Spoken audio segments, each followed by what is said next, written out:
Alice au pays des merveilles de Lewis Carroll. Chapitre 1. Dans le terrier du lapin. Alice commençait à en avoir assez d'être assise sur le talus près de sa sœur à ne rien faire.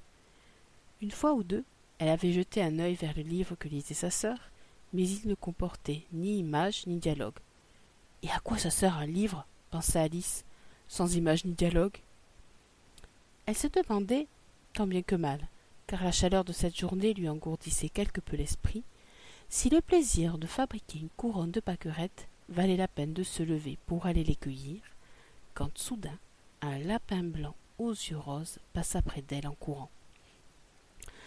Cela n'avait pourtant rien de tellement remarquable en soi, et Alice ne trouva pas non plus tellement surprenant d'entendre le lapin se dire « Mon Dieu, je vais être en retard !» Plus tard, en y réfléchissant, il lui vint à l'esprit qu'elle aurait dû s'en étonner, mais sur le moment, cela lui parut tout à fait naturel. Mais quand le lapin tira vraiment une montre de la poche de son gilet et la consulta, puis pressa le pas, Alice se leva d'un bond, car une idée venait de lui frapper l'esprit. Elle n'avait jamais vu auparavant un lapin pourvu d'un gilet avec une poche dont on pouvait en extraire une montre. Et brûlant de curiosité, elle courut à sa poursuite à travers champs et arriva juste à temps pour le voir se glisser dans un grand terrier situé sous la haie. L'instant d'après, Alice s'y engouffrait à son tour, sans envisager une seule seconde comment elle allait pouvoir en ressortir.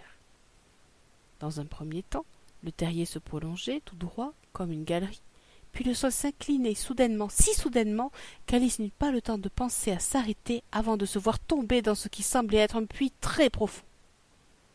De deux choses l'une, ou bien le dénivelé était très important, ou alors elle tombait très lentement, car elle eut tout le temps, pendant sa chute, de regarder autour d'elle et de se demander ce qu'il allait advenir.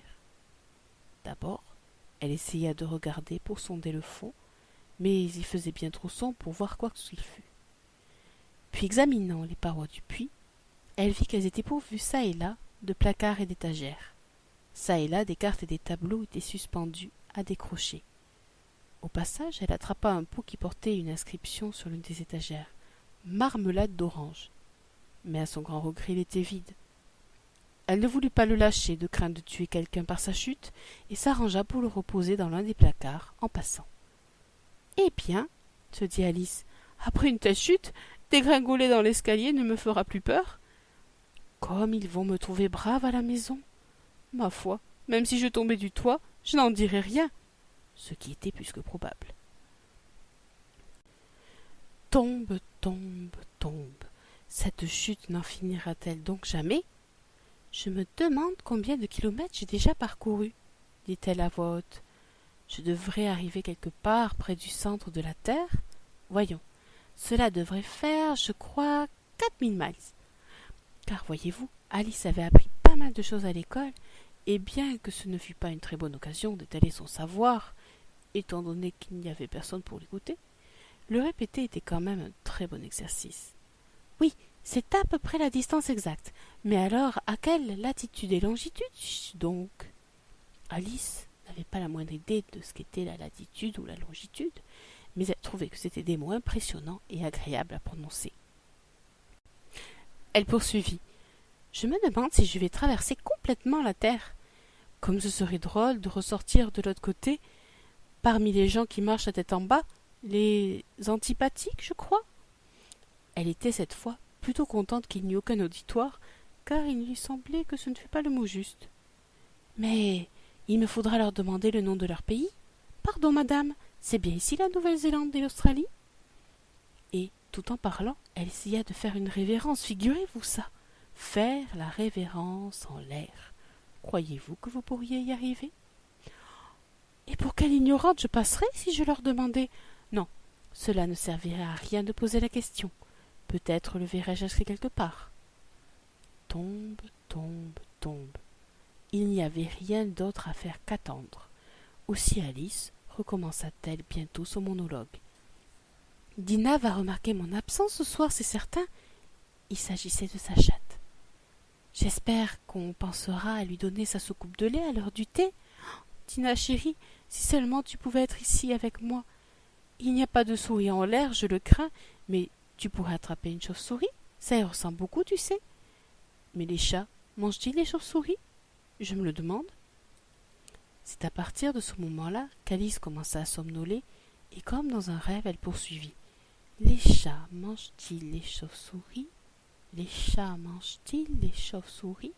Et encore, les chauves-souris mangent-elles les chats? Car voyez-vous, comme elle ne pouvait répondre à aucune de ces deux questions, peu importe dans quel sens elle les posait. Elle sentit qu'elle s'assoupissait, et elle venait de commencer à rêver qu'elle se promenait main dans la main avec Dinah, et le plus sérieusement du monde lui disait « À présent, Dinah, dis-moi la vérité. As-tu jamais mangé une chauve-souris » Quand soudain, badaboum, elle s'abattit sur un tas de bois secs et de feuilles mortes. Sa chute venait de prendre fin. Alice ne se fit pas le moindre mal et bondit aussitôt sur ses pieds. Elle regarda au-dessus de sa tête, mais c'était trop sombre.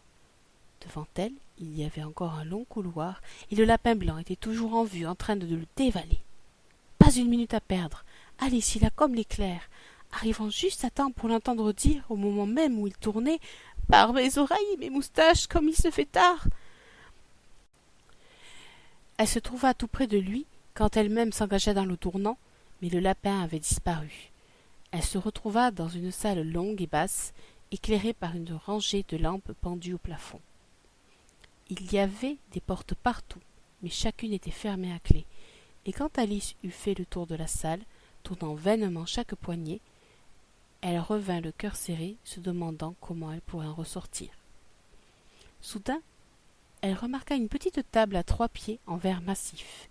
Il n'y avait rien dessus, mis à part une minuscule clé en or, et la première idée d'Alice fut qu'elle pourrait convenir à l'une des portes du couloir. Mais hélas, soit les serrures étaient trop grandes, soit la clé trop petite, toujours est-il qu'elle ne put ouvrir aucune porte. Néanmoins, après une seconde tentative, elle découvrit un rideau placé très bas qu'elle n'avait pas remarqué auparavant, derrière lequel se trouvait une petite porte d'environ 15 pouces de haut. Elle y introduit la petite clé en or, et à sa grande joie, elle y convenait parfaitement. Alice ouvrit la porte et découvrit qu'elle menait à un passage étroit, guère plus grand qu'un trou à rats. Elle s'agenouilla et aperçut tout au bout le plus charmant des jardins. Comme elle aurait voulu sortir de ce couloir ténébreux et se promener par ses parterres de fleurs éclatantes et ses fontaines rafraîchissantes, mais elle ne put même pas passer la tête par l'ouverture de la porte. « Et même si ma tête passait, pensa la pauvre Alice, sans mes épaules, cela ne servirait pas à grand-chose. Oh, comme je voudrais pouvoir me rétracter comme un télescope. Je crois que je pourrais y arriver, si je savais par où commencer. » Car voyez-vous, tant de choses insolites s'étaient produites récemment qu'Alice commença à penser que bien peu de choses en réalité étaient vraiment impossibles. Comme il était inutile d'attendre près de cette petite porte, elle revint donc vers la table, espérant en moitié qu'elle pourrait y trouver une autre clé, ou, en tout cas, un livre donnant les règles pour se fermer dans un télescope. Cette fois, elle trouva une petite bouteille, qui n'était sûrement pas là auparavant, se dit-elle. Attachée autour de son goulot une étiquette indiquait en gros caractères joliment imprimés « Bois-moi ». C'était bien beau de dire « Bois-moi », mais une petite fille avisée comme Alice n'allait pas s'exécuter aussi hâtivement. Non, je vais d'abord voir si le mot « poison » y est inscrit ou non. Car elle avait lu dans plusieurs charmantes petites histoires à propos d'enfants qui avaient été brûlés ou dévorés par des bêtes sauvages ou qui avaient été victimes de choses vraiment désagréables parce qu'ils ne s'étaient pas souvenus des règles élémentaires que leurs parents leur avaient données. Par exemple, un tisonnier chauffé à blanc vous brûlera si vous le gardez en main trop longtemps. Si vous vous entaillez votre doigt très profondément avec un couteau, en général le sang coule. Et elle n'avait jamais oublié que si vous buviez un peu trop d'une bouteille où est écrit « poison », il est à peu près certain que tôt ou tard le contenu vous restera sur l'estomac. Toutefois, cette bouteille ne portait pas le mot « poison », aussi Alice se risqua-t-elle à la goûter, et trouvant cela très bon, cela avait en fait une saveur de tarte aux cerises mêlée d'un fleur d'ananas, de dinde rôtie, de caramel et de pain grillé beurré. Elle eut au fait de la finir. « Quelle drôle de sensation !» fit Alice. « Je dois être en train de me rétracter comme un télescope. » Et c'est bien ce qui lui arrivait en effet. Elle ne mesurait plus maintenant que 10 pouces, et son visage s'épanouit à la pensée qu'elle avait à présent la taille requise pour franchir la petite porte et pénétrer dans le merveilleux jardin. Mais d'abord, elle attendit quelques instants pour voir si elle allait encore apetisser. Elle éprouvait à ce sujet une légère inquiétude. « Car songez donc, se disait-elle, je pourrais finir par disparaître complètement, comme une chandelle. Je me demande de quoi j'aurai l'air à ce moment-là. » Et elle essaya d'imaginer à quoi ressemble la flamme d'une chandelle après avoir été soufflée. Mais elle ne se rappelait pas avoir jamais rien vu de pareil. Au bout d'un moment, n'y tenant plus, elle décida d'aller dans le jardin. Mais hélas pour la pauvre Alice, à peine arrivée devant la porte, elle s'aperçut qu'elle avait oublié la petite clé en or. Et quand elle revint vers la table pour s'en saisir, elle s'aperçut qu'il ne lui était plus possible de l'atteindre à cause de sa nouvelle taille. Elle la voyait pourtant distinctement à travers le plateau de verre et s'efforça de grimper le long d'un des pieds de la table. Mais il était trop glissant. Et quand, après plusieurs essais, elle n'eut plus de force, la pauvre petite s'assit se mit à pleurer. « Allons, ça ne sert à rien de pleurer comme ça, » se rabroua Alice. « Je te conseille de cesser immédiatement. » Elle se donnait en général de très bons conseils, bien qu'elle les suivît très rarement, et se réprimandait parfois si durement que les larmes lui en venaient aux yeux. Elle se rappelait avoir essayé une fois de se donner des taloches pour avoir triché dans une partie de croquet qu'elle jouait contre elle-même. Car cette curieuse enfant aimait beaucoup jouer à être 2 personnes. « Mais cela ne sert à rien à présent, » pensa la pauvre Alice, « de jouer 2 alors qu'il reste à peine assez de moi pour ne faire qu'un. » Bientôt son regard s'arrêta sur une petite boîte en verre posée sous la table. Elle l'ouvrit et y trouva un tout petit gâteau, sur lequel des raisins secs joliment disposés composaient ces mots. « Mange-moi. » « Eh bien, je vais le manger, dit Alice. Et s'il me fait grandir, je pourrai atteindre la clé. Et s'il me fait rapetisser, je pourrai me glisser sous la porte. Ainsi, d'une manière ou d'une autre, j'entrerai dans le jardin, et advienne que pourra. Elle en mangea un petit morceau et se demanda avec inquiétude. Grande ou petite? Grande ou petite? En tenant la main sur le dessus de sa tête pour sentir si elle grandissait ou le contraire. Et elle est là surprise de voir qu'elle gardait la même taille. Assurément, c'est ce qui se passe en général quand on mange un gâteau, mais Alice avait tellement pris l'habitude de côtoyer l'extraordinaire qu'il lui parut tout à fait ennuyeux et stupide que la vie se poursuivit comme à l'accoutumée. Aussi, elle reprit sa besogne et bien vite acheva de manger le gâteau.